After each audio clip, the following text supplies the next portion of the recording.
Il est temps de vous informer, mesdames et messieurs, bonsoir et bienvenue à cette nouvelle session du journal sur votre radio. Scoop FM. Les titres du journal. À la une de l'actualité, nous vous parlerons de la poursuite du procès coup d'État en République démocratique du Congo. Vous aurez plus de détails tout au long de ce journal. Toujours au sommaire, nous vous parlerons d'une alerte sur une probable présence des éléments ADF Malou dans le rang de la ministre Codeco en territoire de Djougou dans la province de l'Ituri. Mesdames et messieurs, c'est tout pour les grands titres. Débutant ce journal par le président Félix-Antoine Tshisekedi qui a exhorté le gouvernement vendredi 19 juillet à prendre des mesures qui s'imposent pour éradiquer la criminalité dans le ville de la République démocratique du Congo. Cette déclaration a été faite lors du Conseil des ministres tenu à la Cité de l'Union africaine à Kinshasa. Modeste Rwanika pour les détails.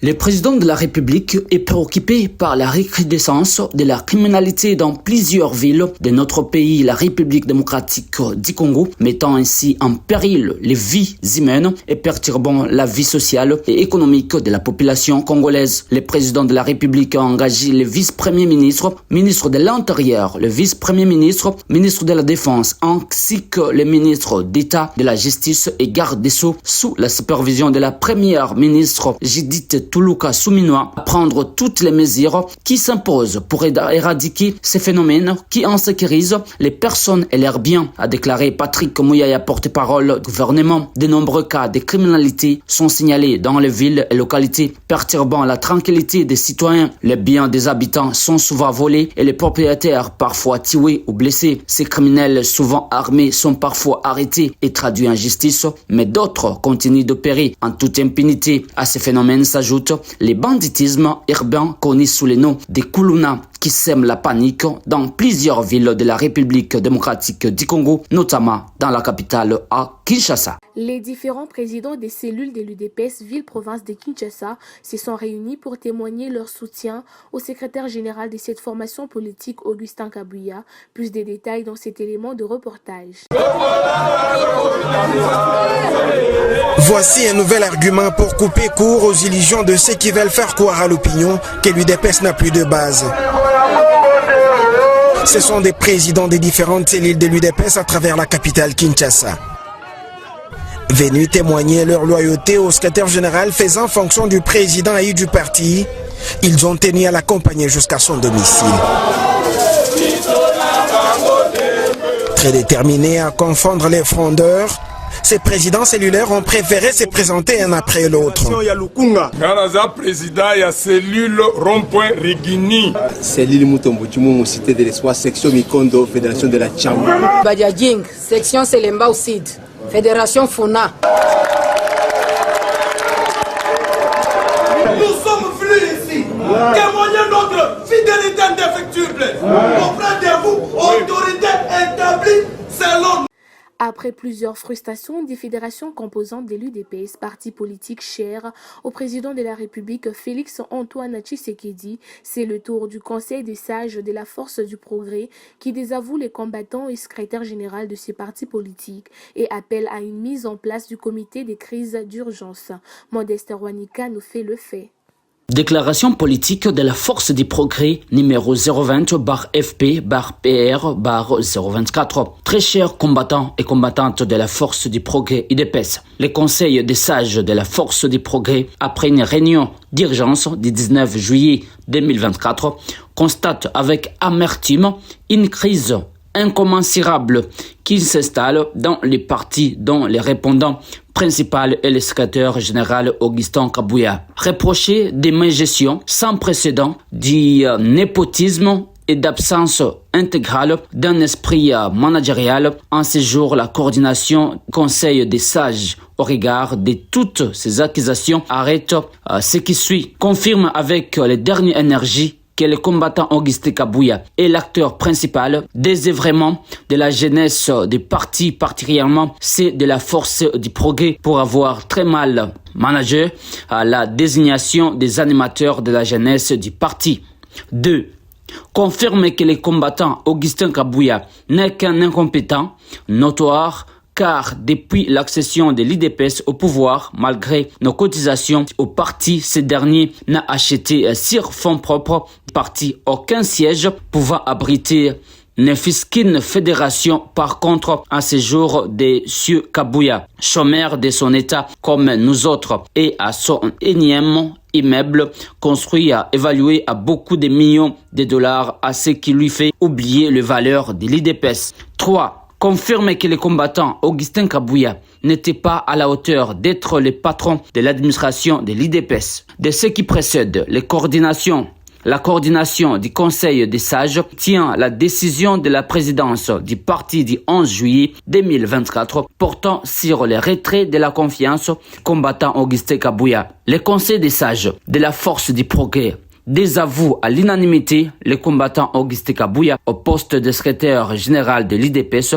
et ce dernier étant qu'organe suprême et d'orientation de la force du progrès au regard de l'article 12 de la charte de bonne conduite, invite tous les sites et états-majors de la force du progrès à prendre acte de cette position et à soutenir une mise en place d'un comité de crise étalonné à chaque niveau afin de donner en toute urgence les propositions pouvant améliorer le fonctionnement du parti et aller au congrès tant attendu. En conclusion, nous exprimons notre soutien indéfectible à son Excellence Monsieur le Président de la République, chef de l'État Félix Antoine Tshisekedi Tshilombo, et nous appelons à tous les membres de la force du progrès que l'heure est à l'unité pour relever les défis ensemble avec le gouvernement. Fait à Kinshasa le 19 juillet 2024 pour le Conseil des sages, Guilan Moupemba, coordonnateur adjoint. Parlons à présent du procès sur le coup d'État avorté du 19 mai 2024 qui s'est poursuivi vendredi 19 juillet devant les tribunaux militaires de Kinshasa.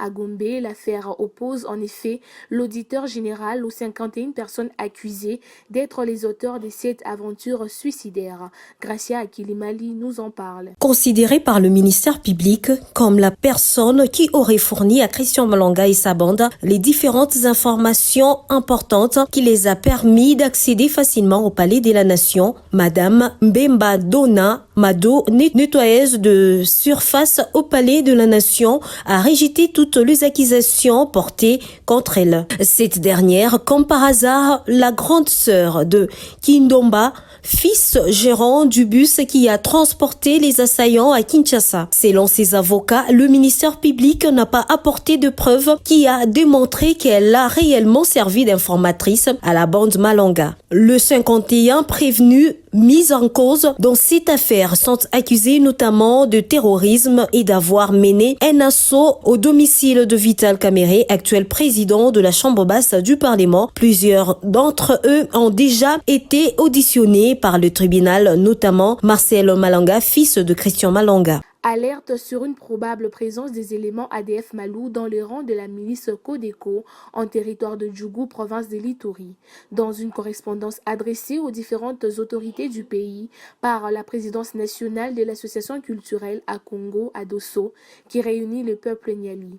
En effet, depuis un certain moment, il ne cesse d'enregistrer les alertes de la part des sources concordantes sur un mouvement de plus en plus fréquent des hommes armés avec une tonalité kivusienne qui proviendrait du Grand Nord Kivu pour les territoires de Djougou via le secteur des Banyali, Kilo et Mombasa via Yedi, en empruntant une route nouvellement créée par les exploitants étrangers chinois dont l'objectif reste méconnu à ce jour. Il s'agit des éléments ADF Malou qui seraient en train de faire jonction avec les éléments de la milice Codeco à Djougou.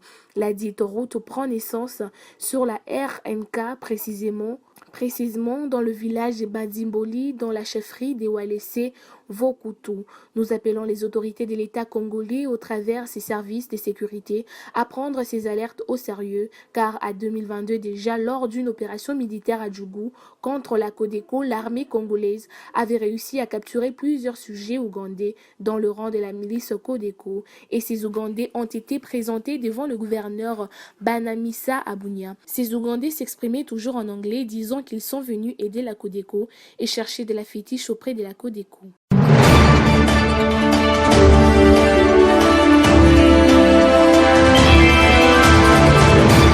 Enfin, pour finir, parlons sport. L'édition 2024 des éliminatoires de la Ligue des champions féminines de l'Union des fédérations de football d'Afrique centrale UNIFFAC se tiendront à Kinshasa du 16 au 25 août.